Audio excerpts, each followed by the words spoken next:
aos olhos dos homens do que a liberdade de consciência, mas também não há nada mais terrível. E em lugar de pacificar a consciência humana de uma vez por todas, mediante sólidos princípios, tu lhes ofereceste o que há de mais estranho, tu lhes ofereceste o que há de mais enigmático, de mais indeterminado, a liberdade. Agiste, pois, como se não amasses os homens, em vez de te apoderares da liberdade humana, tu a multiplicaste e assim fazendo envenenaste com tormentos a vida do homem para toda a eternidade. Essa foi a palavra do grande inquisidor para Jesus. Uma coisa é certa, irmãos, esse grande inquisidor conhecia o coração do homem, pois os homens dizem amar a liberdade, mas de posse dela são tomados de um pavor e fogem para prisões seguras, para abrigos seguros, porque a liberdade causa medo. Os homens querem voar, é verdade, mas têm medo de voar e acabam se protegendo em gaiolas. Também é verdade que só se voa no vazio. O vazio é o espaço da liberdade. O vazio é o lugar da ausência dos absolutos, das certezas absolutas. Mas os homens não querem viver sem certezas. As gaiolas, portanto, são um lugar onde as certezas moram. As religiões, elas propõem isso. Gaiolas aprisionam as consciências, garantem a segurança das convicções absolutas, das verdades eternas. Eu quero pôr então para os irmãos o grande problema do cristianismo. Jesus propõe uma verdade que liberte. Nossas religiões oferecem uma verdade que aprisiona. O que é a verdade, irmãos? Tomás de Aquino disse que a verdade é a adequação da consciência à realidade. Ou seja, quando aquilo que eu penso da realidade descreve de fato a realidade, isso é a verdade. Qualquer coisa fora disso é ilusão, é viver em função de ilusões. Mas o problema persiste porque muitas vezes o que nós afirmamos ser a realidade não se trata da realidade, se trata da leitura que nós fazemos da realidade. Alguém já disse também que o universo não é ideia minha. A ideia que eu faço do universo, isso é ideia. E poderíamos afirmar, a Bíblia não é ideia minha. Mas a ideia que eu faço da Bíblia, isso é ideia minha. Não é a Bíblia necessariamente. O que eu digo que a Bíblia está dizendo, nem sempre é o que a Bíblia está dizendo. É o que eu acho que a Bíblia está dizendo. É a leitura que eu faço. E muitas vezes a leitura que eu faço não é o que a Bíblia está dizendo e, portanto, não liberta as pessoas, aprisiona as pessoas. Porque quando é Bíblia mesmo, liberta as pessoas. E conhecereis a verdade, e a verdade vos libertará. A palavra sempre liberta. Essa é a palavra de Jesus para mim e para você. Quando a nossa palavra não liberta consciências, não liberta corações, não liberta vidas, ao contrário, cerceia as consciências, aprisiona as pessoas, limita as vidas, isso não é a palavra de Deus, é a minha palavra, é o que eu acho que a palavra de Deus está dizendo.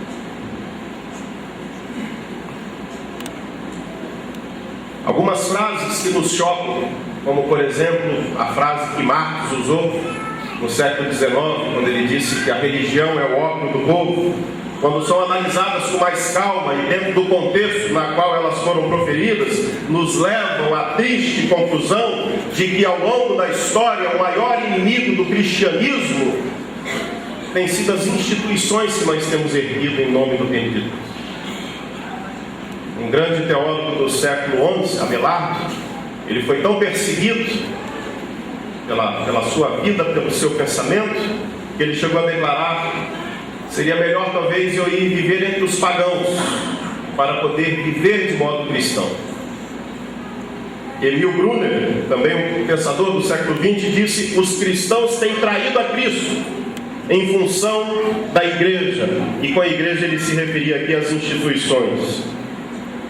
Quando é, irmãos, e eu quero rapidamente pensar em 3 coisas aqui para a gente fechar essa rápida reflexão: quando é que nós pregamos uma verdade, ou uma suposta verdade, que ao invés de libertar as pessoas, acaba por aprisioná-las, e assim vai contra o que Jesus disse, pois Jesus afirmou que a verdade liberta. Quando é que nós pregamos algo que ao invés de libertar pessoas, aprisiona pessoas? Em primeiro lugar, quando a tradição se torna mais importante do que a palavra. Talvez a melhor expressão aqui não fosse tradição, mas o tradicionalismo. E aí você pode usar outras palavras aqui: legalismo, moralismo, farisaísmo. Aqui, irmãos, existe um ponto complicado, porque obviamente essa turma foi uma turma muito interessante, porque irmãos, e lá na faculdade tem sido sempre assim, irmãos oriundos de diversas denominações, origens as mais distintas, inclusive irmãos católicos na turma também. E nós, a disciplina ministrada pelo professor Rudolf era exatamente a ideia do diálogo entre as religiões, o que obviamente implica um respeito às ideias distintas, divergentes e diferentes, que nós temos que respeitar. Mas há um ponto complicado aqui em relação ao chamado legalismo ou tradicionalismo, pelo simples fato de que a Bíblia deixa-nos claro que aqui nós não temos opção, nós não temos o direito, irmãos, de acrescentarmos a graça que flui da cruz de Cristo para nós. Nós não podemos acrescentar a essa graça regras, leis, porque isso diminui a glória da cruz, diminui o sacrifício de Jesus na cruz. Isso é o que Paulo nos fala na carta aos Gálatas: nós não podemos pregar um outro evangelho que não seja o evangelho da graça. Todas as vezes que nós, além da graça, queremos impor uma série de regrinhas e de leizinhas, e para que a pessoa observe aquilo ali também, para uma espécie de garantia de que de fato ela vai para o céu, nós estamos diminuindo aquilo que o Senhor Jesus fez por mim e por você na cruz. Portanto, não é uma questão de opção, é uma questão de graça, de se compreender o Evangelho. Foi por isso que o apóstolo Paulo teve uma palavra pesada com Pedro, porque ele viu que ali não era uma questão de quem ia ter mais autoridade, o que estava em jogo ali era a graça de Jesus. Ao conhecer essa verdade, irmãos, liberta. Esse tipo de cristianismo moralista, farisaico, escraviza. Então não pode ser a verdade acerca da qual Jesus nos fala, registrado na pena de João no seu Evangelho. A palavra que escraviza e condiciona não pode ser a palavra de Jesus, porque a palavra de Jesus é o conhecimento da verdade, e a verdade liberta. Então a igreja, ela deixa de servir de fato ao reino de Deus e passa a servir a ela mesma, quando o tradicionalismo se torna mais importante do que a palavra. Em segundo lugar, quando uma boa teologia libertária, bíblica, é desprezada em função de modismos. Eu me converti em 1984, 23 anos. É impressionante como que nesse período, e sobretudo na década de 90 para cá, a igreja brasileira foi varrida por ondas e mais ondas, por modismos e mais modismos. Que vem aquele fuzuê e todo mundo só fala daqui a pouco, ninguém mais fala. Eu acho que uma espécie de gatilho nessas ondas, na década de 90, foi o tal do dente de ouro. Vocês lembram disso? De lá para cá foi um atrás do outro, uma onda atrás da outra. Eu com todo respeito, irmão, mas eu preciso afirmar que o que acontece no meio evangélico brasileiro chega a ser, em alguns momentos, grotesco. E a gente não afirma isso com prazer, mas as coisas mais loucas, as coisas mais doentias, as coisas mais deprimentes são pregadas nos nossos cultos em nome de Deus, do reino de Deus e da palavra de Deus. E aí recebe essa chancela do sagrado. E recebendo a chancela do sagrado, quem somos nós para discordar? Esse verniz do sagrado, e aí não dá para discordar. Pastor Ricardo Gondim, pastor da Assembleia de Deus, ele afirmou num encontro que eu estive, com tristeza, ele dizia: as nossas igrejas, infelizmente, em alguns momentos, têm se tornado fábricas de neuroses, fábricas de desequilíbrios, de patologias psíquicas e sociais. Este é o grande paradoxo da igreja atualmente. Um ambiente maravilhoso. Talvez não exista outro ambiente melhor para se viver. Fantástico. E faz bem para tanta gente. Mas aqui e acolá faz tanto mal também. Quando deixa de pregar a palavra e prega uma teologia que é fruto da cabeça das pessoas, modismos, ondas, gera cócegas, as pessoas saem extasiadas do templo no domingo à noite, mas a vida continua exatamente a mesma coisa. Absolutamente nada muda. É uma espécie de autoajuda do evangelho, assim, uma coisa de poder do pensamento positivo, que gera uma certa sensação assim, positiva naquele momento. Então a igreja, irmãos, deixa de pregar uma verdade que liberta no momento em que ela abre mão de uma teologia libertária e bíblica e se deixa levar pelos tantos modismos que tem partido esse Brasil afora. E em terceiro lugar, quando o denominacionalismo se torna mais importante do que o reino de Deus. Nós somos os inimigos de nós mesmos. Esse é o nosso grande fracasso, a nossa grande vergonha. Existem pelo menos, irmãos, pasmem, 30 mil denominações cristãs. Pelo menos. Cada um atirando para um lado. Ou o que é pior, uns atirando nos outros. E aí nós vamos pulverizando os nossos recursos financeiros, que são pagos, em dezenas e centenas e talvez milhares de projetos sociais. E eu já visitei tantos e tantos projetos, sobretudo de recuperação de drogados, cada um caindo mais no pedaço que o outro, mas todo mundo quer ter um. A gente se unisse, juntasse dinheiro, juntasse força, fizesse algo forte. Mas é preciso que eu também tenha o meu, para mostrar que a minha igreja também tem. Com essa concorrência evangélica, isso só faz com que os nossos recursos, as nossas forças, os nossos talentos sejam desperdiçados. Às vezes nós chegamos a torcer até pelo fracasso da igreja da esquina. Pescamos uns no aquário dos outros, chegamos até a batizar novamente pela terceira, quarta, quinta vez, pessoas que já foram batizadas, e a palavra de Jesus diz: ó Pai, e eu oro para que sejam um. E eu oro para que sejam um. O reino de Deus é esquecido. O reino de Deus é semelhante a uma pequena semente, um grão que plantado, cresceu, se tornou uma árvore frondosa. E essa árvore frondosa tem tantos galhos e tantas aves de todas as espécies encontram ali no galho. As aves das mais variadas cores, dos mais variados cantos, encontram abrigo no reino de Deus. Eu queria concluir dizendo para os irmãos, mas de maneira muito especial para os formandos, eu acho que a gente caminhou um período suficiente para que eu possa afirmar que eu sei que eles querem o que eu vou dizer. Queiram a verdade, amem a verdade. Vocês não estão a serviço de homens e nem de denominações, mas do reino de Deus.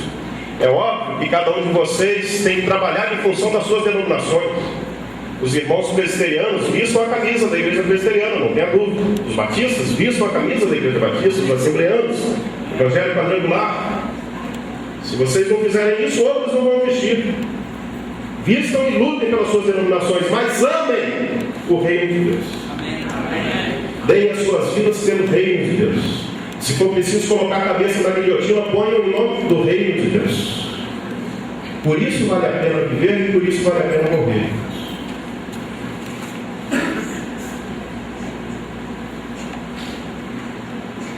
A pregação da verdade jamais vai levar as pessoas para dentro de um buraco.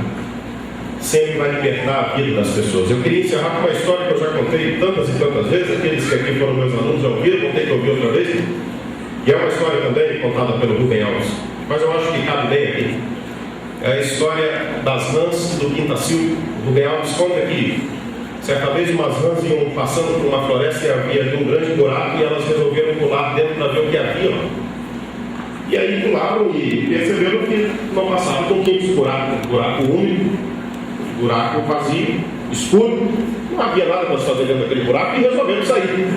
E quando tentaram sair, perceberam que o buraco era fundo demais, elas pulavam e não conseguiam sair mais do buraco. E aí, como não conseguiram sair, resolveram então viver ali mesmo. E aí vamos montar aqui então a nossa sociedade. E aí as ranzinhas ali elas casaram e se deram em casamento, tiveram seus filhos, as gerações passaram. Haviam as rãs mais fortes, as mais fracas, as mais fortes mandavam, as mais fracas obedeciam. Os insetos que lá caíam eram comidos pelas rãs mais fortes, as sobras ficavam para as mais fraquinhas. E aí chegou um ponto tal, depois de tantas gerações, que elas se convenceram que não existia absolutamente mais nada, a não ser aquele buraco. O mundo, o universo era o buraco no qual elas viviam. Certa vez, ia ali um pintacilgo, ele resolveu ver o que havia dentro desse buraco, e para espanto dele, ele encontrou aquela sociedade convencida, absolutamente convencida, que era aquilo ali, a única realidade, a única verdade. Pintacilgo disse: não, existe um mundo aí fora, um mundo bonito, um mundo de cores, um mundo de maravilhas feitas por Deus. E as mais velhas, mas isso não é possível. Os nossos avós já estavam aqui, nunca houve nada a não ser isso aqui, você está louco. E aí o Pintacilgo resolveu provar. E aí ele saiu dali e foi buscar plantas no seu livro. E ele trouxe flores, folhas, frutos, e começou a cantar as cachoeiras, cantou os rios, cantou as montanhas, cantou os bosques, cantou o mar, o pôr do sol. E aquilo começou a gerar uma certa desestabilização naquela sociedade que estava muito segura das suas verdades. Começou a incomodar, porque aqueles que dominavam as rãs mais fortes perceberam que aquele discurso podia ser um discurso revolucionário e ia acabar com o barato deles. Combinaram que na próxima vez que o Pintacilgo aparecesse por ali, eles iam dar um jeito naquele herege. Pintacilgo apareceu com mais provas do mundo de Deus. Eles aprisionaram o Pintacilgo, mataram o Pintacilgo, empalharam o Pintacilgo, botaram o Pintacilgo no museu. Um belo dia, ia ali uma professora das ranzinhas, mostrando o museu, e aí uma ranzinha lá no final disse: professora, o que é isso aqui? Isso é um pássaro. E o que é isso nas costas? São asas. Asas. E as asas servem para quê, professor? Asas servem para voar. A minha última palavra para os irmãos é essa: sejam pintacilgos, cantem as maravilhas de Deus, levem as pessoas a acreditar que existe algo muito além do buraco na qual a gente está vivendo, que existe uma verdade muito maior. Usem as suas asas e voem, irmãos. Cantem a palavra do reino de Deus para aqueles que forem pastoreados por vocês. Que Deus os abençoe.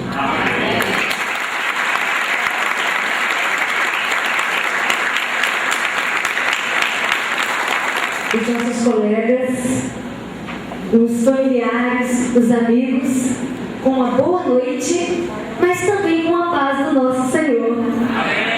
E estamos felizes aqui nessa noite, cumprindo mais uma etapa do nosso sonho e realizando mais uma conquista.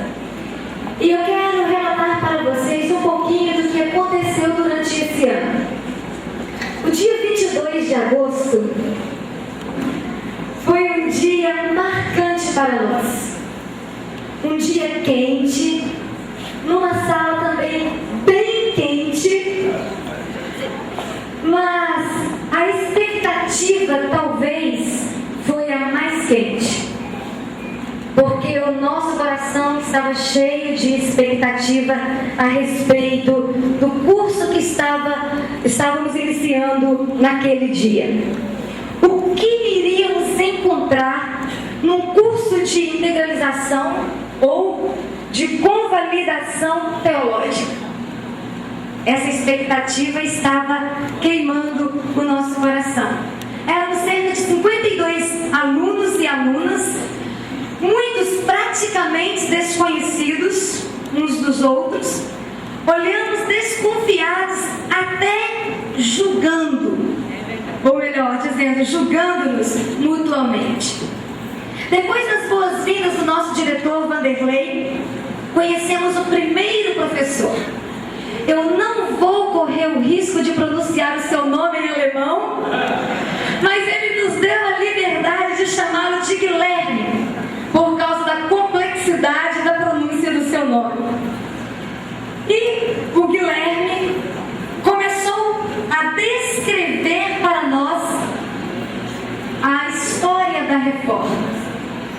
E da forma que ele ia descrevendo o seu jeito de repassar a história, de recontar a história, ia criando entre o grupo intimidade, descontração e também conhecimento.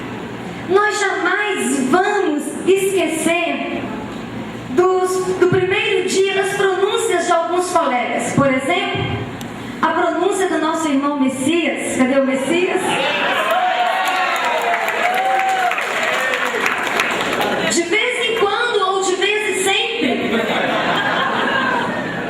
Messias levantava sua mão e interrompia o professor. Professor, eu como pastor e psicanalista ou analista, eu como pastor e analista, e o resto a turma já sabe. Isso foi trazendo descontração ao grupo e nós fomos nos sentindo um pouquinho mais à vontade na classe. Quero dizer para vocês que assim nós fomos construindo nossa caminhada